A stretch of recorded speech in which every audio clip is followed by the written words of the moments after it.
लोकशाहीचा बुलंद आवाज, रिपब्लिकन वार्ता, महाराष्ट्र.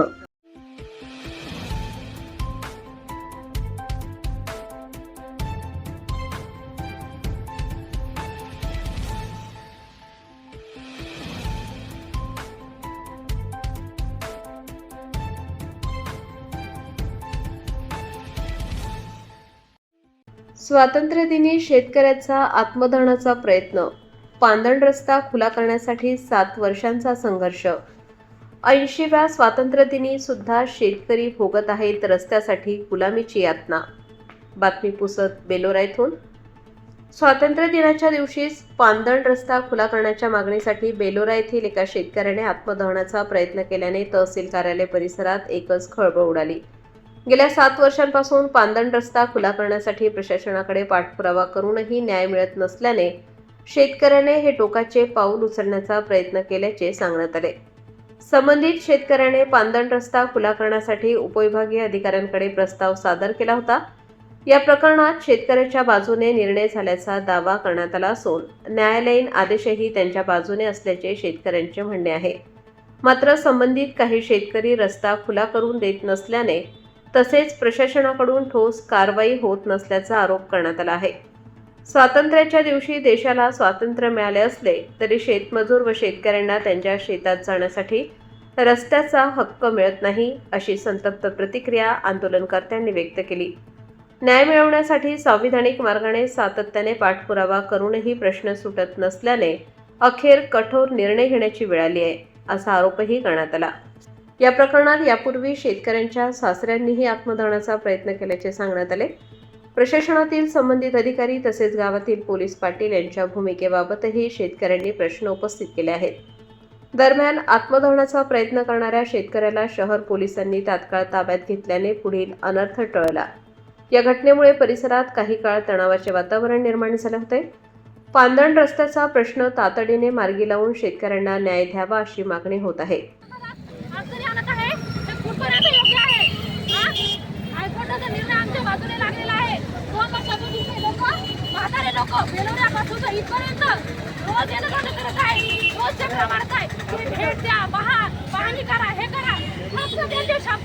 फक्त येतो आज येतो उद्या येतो आणि पैसे खाऊन तुम्ही असे चुकीचे निर्णय घेता का?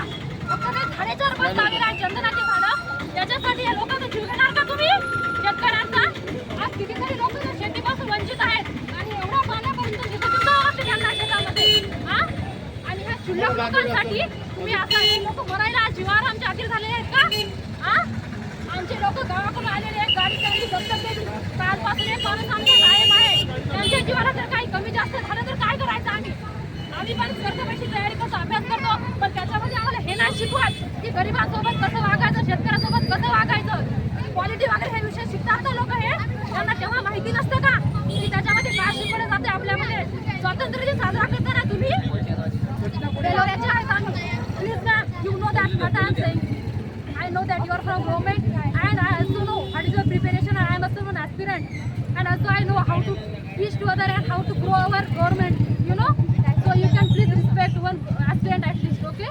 I am housewife plus one शेतकऱ्याची मुलगी आहे, तू नाही एक मी, आणि मला खरं खोटं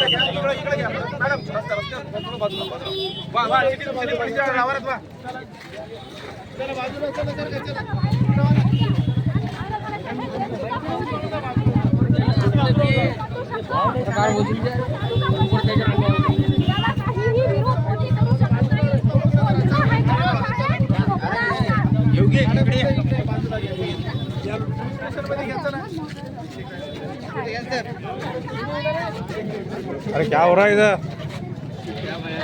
अरे पवनीला मी त्यातंगा चालतो.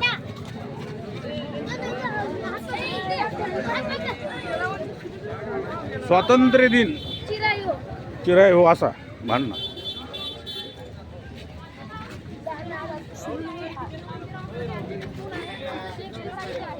आणि एक नदीमधून जाते आणि सुरुवातीला जे शेत आहे ते एक पोलीस पाटील आहे आमच्या गावचे, त्यांचं ते शेत आहे आणि स्वतः गावचे पोलीस पाटील असून सुद्धा ते या हायकोर्टाच्या निर्णयाच्या विरोधात जात आहेत. हे कुठपर्यंत योग्य आहे तुम्हीच सांगा. सगळे हे तुम्ही जे जमलेले आहात ना, ते तुमचा पावर आहे. तुम्ही सोशल मीडियाचे असे नागरिक आहात, सतर्क राहा. आम्हाला रस्ता नाही आहे. आम्ही जिल्हा कोर्टापासून तर हायकोर्टापर्यंत लढाई लढलेली आहे. गेल्या 2 वर्षापासून माझे सासरे 65 वर्षांचे आहेत आणि त्यांच्या सोबतचे व्यक्ती ते 70 वर्षांचे आहेत. रोज त्यांना इथून गावाकडून इथे यावं लागते पुसदला. त्या डिपार्टमेंटला बोला, पुन्हा त्यांचे डॉक्युमेंट्स आणा, हे डॉक्युमेंट्स आणा, ते डॉक्युमेंट्स आणा, यांची साईन आणा. आणि तुम्ही पैसे खाऊन हेच कामं करता का? तुमच्या हातात साधी एक पावर नाही आहे की तुम्हाला दिसत नाही का? पाहणी करा, रस्ता मंजूर करून द्या आम्हाला. आजकाल सगळ्या रस्ते विभागापर्यंत आम्ही गेलेलो आहे, सगळ्याची परवानगी घेतलेली आहे. बरं हायकोर्टामध्ये निकाल लागले, आम्ही जिंकलेले आहोत, विषय संपला ना. त्यांना परमिशन पाहिजे होती ना, बा तुम्ही हायकोर्ट. ते पूर्ण शेतकरी आहेत. आमची रस्त्याची समस्या शेतीच्या आम्ही 2019 पासून अर्ज केलेला आहे शेतीसाठी. तर आता साल चालू आहे, 26 चालू आहे. आम्ही याच्या अगोदर कदम साहेबानं पाहणी केली, तहसीलदार कदम साहेबांनी. त्याने आमच्याकडून निर्णय दिला.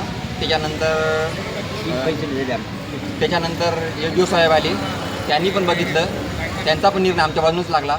समोरच्या अपोजिट पार्टीनं नागपूर खंडपीठात धाव घेतली आणि त्याच्या मागाने आम्ही पण त्या नागपूर खंडपीठात गेलो. तो पण निर्णय आमच्याकडूनच लागला. तरीसुद्धा आम्हाला रस्ता खोलून देण्यात आलेला नाही आणि निर्णय हा आमचा 26 फेब्रुवारीमध्ये लागलेला आहे. तरी आम्हाला रस्ता आणि खोलून देण्यात आलेला नाही.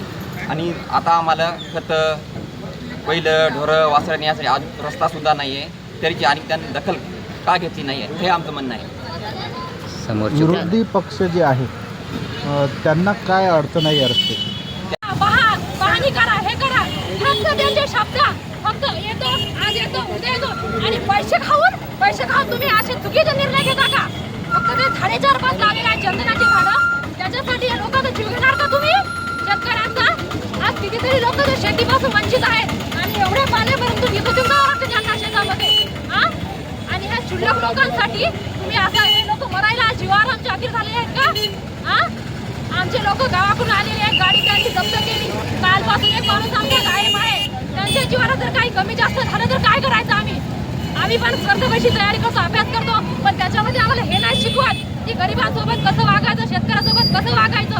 क्वालिटी वगैरे हे विषय शिकतात ना लोक. हे त्यांना तेव्हा माहिती नसतं का की त्याच्यामध्ये काय शिकवलं जाते? आपल्यामध्ये स्वातंत्र्य दिन साजरा करताना तुम्ही कोणत्या गावाची घटना बोलायचे आहेत आम्ही. प्लीज बोलू द्या. I know that you are from government and I also know what is your preparation and I am also an aspirant and also I know how to teach to other and how to grow our government, you know, so you can please respect one aspirant at least, okay? I am housewife plus one शेतकऱ्याची मुलगी आहे, तू नाही मी आणि मला Republican वार्ता महाराष्ट्र न्यूजसाठी Vidarbha उपसंपादक Rajesh Dhole, Yavatmal. Subscribe now and press the bell icon. Never miss an update.